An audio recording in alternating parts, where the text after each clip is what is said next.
ঢ্যাঁড়সের দিনে কিন্তু বাড়িতে বানিয়ে নিতে পারেন এইভাবে ঢ্যাঁড়সটি। এরকম করে খেতে কিন্তু বাচ্চা থেকে বড় সবারই পছন্দ হবে, আর রুটি দিয়ে বা ভাত দিয়ে দুটো দিয়েই কিন্তু খেয়ে নেওয়া যাবে।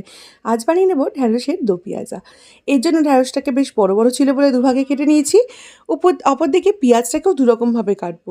প্রথমে একটা পেঁয়াজকে একদম ঝিরিঝিরি করে কাটবো। ম্যাক্সিমাম পেঁয়াজটাকেই কিন্তু ঝিরিঝিরি করে কেটে নেব। আর মানে এখানে একটা বড় সাইজের পেঁয়াজটাকে ঝিরিঝিরি করে কাটছি, ছোটো পেঁয়াজ হলে কিন্তু দুটো নিয়ে নিলে হবে। তো ঢ্যাঁড়সের অনুপাত অনুযায়ী নেবেন। ম্যাক্সিমাম পেঁয়াজটাকে 80% পেঁয়াজকে ঝিরিঝিরি করে কেটে নিয়েছি। আর লাস্টে একটা ছোটো পেঁয়াজ নিয়েছি, সেটাকে এরকম করে 4 ভাগে ভাগ করে নিয়ে এরকম করে পাপড়িগুলোকে ছাড়িয়ে নেব। দো পেঁয়াজা মানেই কিন্তু দু রকমের পেঁয়াজ। দু রকমের পেঁয়াজ দিয়ে রান্নাটা হয় বলে এটাকে দো পেঁয়াজা বলা হয়। এবার চলে যাচ্ছি আসল রান্নায়। রান্নার জন্য আমি এখানে আলু দিইনি আজকে, তো একটুখানি টমেটো, একটা বড় সাইজের টমেটোকেও একটুখানি কুচি কুচি করে কেটে নিচ্ছি। আপনারা চাইলে এর মধ্যে কিন্তু আলুটাও অ্যাড করতে পারেন। এবার কড়াইতে দিয়ে দিচ্ছি সর্ষের তেল, তেলটাকে ভালো করে গরম করে নেব। তারপরে দিয়ে দেবো হাফ টিস্পুনের মতো আস্ত জিরে, তার মধ্যে দিয়ে দেবো একটুখানি রসুন থেতো করা, আদা থেতো করা, দুটোই অল্প অল্প দেবো। দিয়ে তেলের মধ্যে জিরা, আদা, রসুন সব কিছু একসাথে নেড়ে চেড়ে ওর মধ্যে দিয়ে দেবো পেঁয়াজটা, যেটা কুচি কুচি করে কেটে রাখা ছিল, সেই ছোটো করে কেটে রাখা পেঁয়াজ পোর্শনটা, যেটা 80% নিয়েছিলাম সেইটা দিয়ে দিলাম। দিয়ে পেঁয়াজটাকে ভালো করে একটু তেলের মধ্যে নেড়ে চেড়ে নেবো। এবার দিয়ে দেবো টমেটো কুচিটা। টমেটো কুচিটাকে দিয়ে এর মধ্যে দিয়ে মানে প্রথমে ভালো করে একটুখানি মিশিয়ে নেব তেলের সাথে, মানে পেঁয়াজ ফিয়াজ সব কিছু দিয়ে ভালো করে মিশিয়ে নেওয়ার পরে একে একে দিয়ে দেবো হলুদ, নুন, মানে স্বাদ অনুযায়ী নুন, তারপর একটু হলুদ গুঁড়ো, একটু লঙ্কার গুঁড়ো, একটু ধনে গুঁড়ো, একটু জিরে গুঁড়ো, আর দেবো সামান্য লঙ্কা কুচি।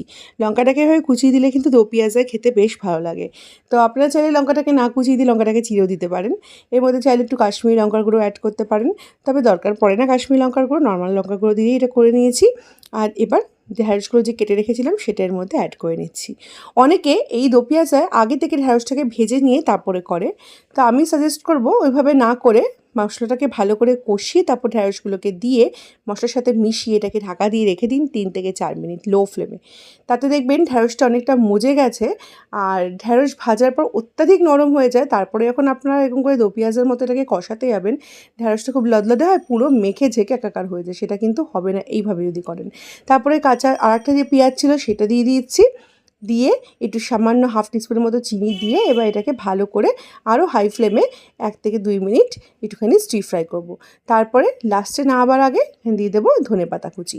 ধনেপাতা কুচি দিয়ে এটাকে ভালো করে নেড়ে চেড়ে ব্যাস পরিবেশন করুন। এরকমভাবে কিন্তু ঢ্যাঁড়সটা করলে লদলদেও কম হয়, ঢ্যাঁড়সটা সেদ্ধও হয়, আর দো পেঁয়াজা কিন্তু ঢ্যাঁড়সের টেক্সচারটাও দেখুন বজায় রয়েছে, আর খেতেও কিন্তু মানে মানে ভাত, রুটি, পরোটা যে কোনো জিনিস দিয়ে কিন্তু এটা ট্রাই করা যেতে পারে। তো আপনারা ট্রাই করে দেখুন এই রেসিপিটা, আর যদি ভালো লাগে তাহলে কমেন্টে জানাবেন রেসিপিটি কীরকম লাগলো। আর আমার চ্যানেলে নতুন হয়ে থাকলে চ্যানেলটিকে ফলো বা সাবস্ক্রাইব করে দেওয়ার অনুরোধ রইল। আজকের মতো এই পর্যন্তই, আবার চলে আসবো নতুন কোনো রেসিপির সাথে। সবাই ভালো থাকবেন, সুস্থ থাকবেন। Thank you for watching this video.